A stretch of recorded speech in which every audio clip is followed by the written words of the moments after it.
Hello दोस्तों, स्वागत है आपका हमारे यूट्यूब चैनल अभिज्ञान विज़न में। आज हम बात करने वाले हैं एनवायरनमेंट से रिलेटेड कुछ क्वेश्चंस की। तो दोस्तों शुरू करते हैं। क्वेश्चन नंबर 1, मॉन्ट्रिक्स रिकॉर्ड किसका रजिस्टर है? ऑप्शन ए खतरे में स्थित विदेशी प्रजातियाँ, ऑप्शन बी खतरे में स्थित वन्य प्रजातियाँ, ऑप्शन सी मानव जनित गतिविधियों के तहत खतरे में जलीय स्थान, ऑप्शन डी इनमें से कोई नहीं। इसका जो सही आंसर है वह है ऑप्शन सी, मानव जनित गतिविधियों के तहत खतरे में जलीय स्थान। मानव जनित गतिविधियों से उत्पन्न प्रदूषण से खतरे में स्थित जलीय स्थानों को मॉन्ट्रिक्स रिकॉर्ड में रखा जाता है। क्वेश्चन नंबर 2, समताप मंडल की ओजोन गैस की परत की मोटाई किस इकाई में नापी जाती है? Option A sieverts, option B Dobson इकाई, ऑप्शन सी मेल्सन इकाई, ऑप्शन डी इनमें से कोई नहीं। इसका जो सही आंसर है ऑप्शन बी डॉप्सन इकाई। क्वेश्चन नंबर 3, कार्टेजेना प्रोटोकॉल किसके सुरक्षित उपयोग, स्थानांतरण और हैंडलिंग के बारे में है? ऑप्शन ए नाभिकीय कचरा, ऑप्शन बी आक्रामक विदेशी प्रजातियां, ऑप्शन सी संशोधित जीवित जीव, ऑप्शन डी इनमें से कोई नहीं। इसका जो सही आंसर है ऑप्शन सी संशोधित जीवित जीव। कार्टेजेना प्रोटोकॉल 29 जनवरी 2000 को हस्ताक्षरित हुआ और 11 सितंबर 2003 से लागू हुआ। यह एलएमओ के सुरक्षित उपयोग और स्थानांतरण और हैंडलिंग के बारे में है। क्वेश्चन नंबर 4, जैव विविधता हॉटस्पॉट के रूप में घोषित होने के लक्षण क्या हैं? 1, इस क्षेत्र में कम से कम 0.5% या विनाशकारी पौधों की 1500 प्रजातियों को स्थानिक प्रजातियों के रूप में होना चाहिए। नंबर 2, इस क्षेत्र को अपनी प्राथमिक वनस्पति का कम से कम 70% नष्ट करना चाहिए। आपको बताना है केवल एक सही है, ऑप्शन बी केवल 2 सही है, ऑप्शन सी ये दोनों सही है, ऑप्शन डी इनमें से कोई सही नहीं है। तो इसका सही आंसर है ऑप्शन सी ये दोनों सही है। क्वेश्चन नंबर 5, निम्नलिखित में कौन सा प्रोटोकॉल उसके मुद्दे से सही संबंधित नहीं है? ऑप्शन ए 1987 का मॉन्ट्रियल प्रोटोकॉल ओजोन क्षयकारी पदार्थ, ऑप्शन बी 1979 का बॉन सम्मेलन प्रवासी प्रजातियों के संरक्षण, 1989 का बासेल सम्मेलन ट्रांसबाउंड्री आंदोलन पारागमन हैंडलिंग और रहने वाले संशोधित जीवों के उपयोग का विनियमन, ऑप्शन डी 1998 का रॉटरडैम सम्मेलन कुछ खतरनाक रसायन और कीटनाशकों के अंतर्राष्ट्रीय व्यापार में सहमति। इसका जो सही आंसर है ऑप्शन सी 1989 का बासेल सम्मेलन। यह रासायनिक अपशिष्टों के निपटान से संबंधित है। क्वेश्चन नंबर 6, इकोलॉजी शब्द का प्रतिपादन किसने किया? Option A Charles Darwin, option B Robert Whittaker, option C Arthur Tansley, option D Ernest Haeckel. इसका जो सही आंसर है option D Ernest Haeckel. Ecology या पारिस्थितिकी विज्ञान पारिस्थितिकी अध्ययन कराने वाली पर्यावरण की एक शाखा है। इसका अध्ययन 1866 में अर्नेस्ट हैक्केल ने किया। क्वेश्चन नंबर 7, इकोटोन में जो प्रजातियां प्रचुर मात्रा में पाई जाती हैं क्या कहलाती हैं? ऑप्शन ए एज प्रजातियां, ऑप्शन बी कीस्टोन प्रजातियां, ऑप्शन सी एकेडमिक प्रजातियां, ऑप्शन डी फॉस्टर प्रजातियां। इसका जो सही आंसर है ऑप्शन ए एज प्रजातियां। 2 बायोम के मध्य का संक्रमणकालीन क्षेत्र इकोटोन कहलाता है। इकोटोन में प्रचुर मात्रा में पाई जाने वाली प्रजातियां एज प्रजातियां कहलाती हैं। क्वेश्चन नंबर 8, निम्नलिखित प्रोटोकॉल में से कौन सा एक्सेस और बेनिफिट शेयरिंग एबीएस तंत्र से संबंधित है? Option A Kyoto protocol, option B Nagoya protocol, option C Montreal protocol, option D Geneva protocol. इसका जो सही आंसर है option B Nagoya protocol. Nagoya protocol access और बेनिफिट शेयरिंग एबीएस तंत्र से संबंधित है। यह 29 अक्टूबर 2010 को हस्ताक्षरित हुआ। क्वेश्चन नंबर 9, निम्नलिखित पर ध्यान दीजिए।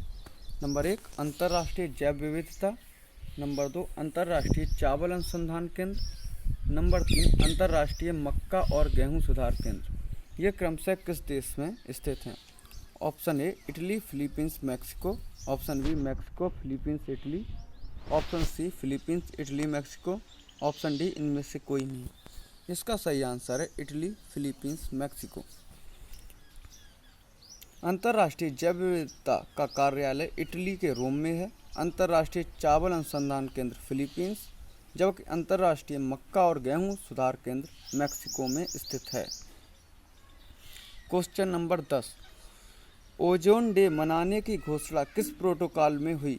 Option A Nagoya protocol. Option B Montreal protocol. Option C Geneva protocol. Option D Kyoto protocol. इसका जो सही आंसर है वह है option B Montreal protocol. World ozone day या विश्व ओजोन दिवस हर साल 16 सितंबर को मनाया जाता है।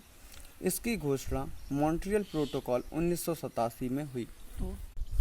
क्वेश्चन नंबर 11, चेंचू जनजाति किस क्षेत्र में वन्य जीव के सुरक्षा से संबंधित है? Option A Nagarjun Srisailam Andhra Pradesh. Option B Similipal Orissa. Option C Palamu Jharkhand. Option D इनमें से कोई नहीं। इसका जो सही आंसर है ऑप्शन ए नागार्जुन श्रीशैलम। पर्यावरण मंत्रालय के अनुसार चेंचू जनजाति आंध्र प्रदेश के नागार्जुन श्रीशैलम क्षेत्र में वन्य जीव के संरक्षण से संबंधित है। चेंचू जनजाति दक्षिण भारत की सबसे बड़ी जनजाति है। चेंचू जनजाति चेंचू भाषा बोलती है। क्वेश्चन नंबर 12, पर्यावरण लेखांकन क्या है? ऑप्शन ए यह पर्यावरण प्राकृतिक संसाधनों की खपत को मापने की एक विधि है। ऑप्शन बी यह देश के हरित क्षेत्रों का सांख्यिकी विश्लेषण करने का एक तरीका है। ऑप्शन सी उपरोक्त दोनों। ऑप्शन डी इनमें से कोई नहीं। इसका जो सही आंसर है ऑप्शन ए यह पर्यावरण प्राकृतिक संसाधनों की खपत को मापने के लिए एक विधि है। पर्यावरण लेखांकन को हरित लेखांकन भी कहते हैं। यह पर्यावरण प्राकृतिक संसाधनों की खपत को मापने की एक विधि है। क्वेश्चन नंबर 13, निम्न में से क्या पौष्टिक स्तरों पर हमेशा एक खाद्य श्रृंखला में घट जाता है? ऑप्शन ए ऊर्जा। ऑप्शन बी संख्या। ऑप्शन सी रसायन। ऑप्शन डी इनमें से कोई नहीं। इसका जो सही आंसर है ऑप्शन ए ऊर्जा। प्रत्येक पोषक स्तर पर ऊर्जा कम हो जाती है। क्वेश्चन नंबर 14, पर्यावरण संरक्षण आंदोलन में सहायक पुस्तक साइलेंट स्प्रिंग के लेखक कौन थे? Option A Pat Hutchings. Option B Russell Carson. Option C Amrita Devi. Option D इनमें से कोई नहीं। इसका जो सही आंसर है ऑप्शन बी रसेल कार्सन।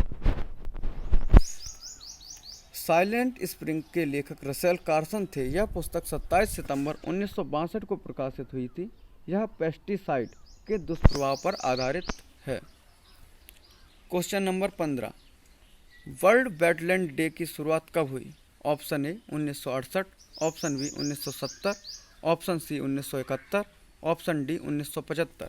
इसका जो सही आंसर है option C 1971। World wetland day हर साल 2 फरवरी को मनाया जाता है। इसकी शुरुआत 1971 में हुई। इसका उद्देश्य विलुप्त होती झील तालाबों को बचाना है। क्वेश्चन नंबर 16, IUCN द्वारा जारी किए गए खतरे में प्रजातियों की निम्नलिखित लिस्ट पर ध्यान दो। Number 1 VU, number 2 EN, number 3 CR, number 4 EW। इनमें से खतरे के बढ़ते क्रम में प्रजातियों को रखा जाए तो वह किस प्रकार होगा? ऑप्शन आपके सामने पढ़ लीजिए। इसका जो सही आंसर है वह है ऑप्शन सी 1 2 3 4। खतरे का बढ़ता क्रम इस प्रकार है। नंबर 1 BU मतलब वल्नरेबल, जो चपेट में है। ऑप्शन 2 EN इंडेंजर्ड, जो खतरे में है। ऑप्शन 3 CR क्रिटिकली इंडेंजर्ड, जो गंभीर खतरे में है। Option 4 EW extinct in the wild, जंगलों से विलुप्त, जो जंगलों से विलुप्त हो रहे हैं। क्वेश्चन नंबर 17, प्राथमिक सेल कौन सी हैं? ऑप्शन ए आग्नेय सेल। ऑप्शन बी कायांतरित सेल। ऑप्शन सी रूपांतरित सेल। ऑप्शन डी इनमें से कोई नहीं। इसका जो सही आंसर है वह है ऑप्शन ए आग्नेय सेल। आग्नेय सेल प्राथमिक सेल कहलाती हैं। इनका निर्माण सर्वप्रथम हुआ। क्वेश्चन नंबर 18, पारिस्थितिकी टास्क फोर्स का गठन कब हुआ? Option A 1982, option B 1981, option C 1985, option D 1980। इसका जो सही आंसर है वह है ऑप्शन ए 1982। क्वेश्चन नंबर 19, पश्चिमी घाट इलाके के संरक्षण की सिफारिश किस विशेषज्ञ ने की? Option A Devendra Pandey, option B doctor Madhav Gadgil, option C Swaminathan, option D Mukesh Rishi. इसका जो सही आंसर है वह है option B doctor Madhav Gadgil. Question number 20, PM10 और PM2.5 निम्नलिखित में से किसका सैंपल है? ऑप्शन ए खाद्य सुरक्षा, ऑप्शन बी वायु प्रदूषण, ऑप्शन सी ध्वनि प्रदूषण, ऑप्शन डी पर्यावरण प्रदूषण। इसका सही आंसर है ऑप्शन बी वायु प्रदूषण। इसी के साथ यह वीडियो समाप्त होता है। अगर अच्छा लगे लाइक करें, सब्सक्राइब करें।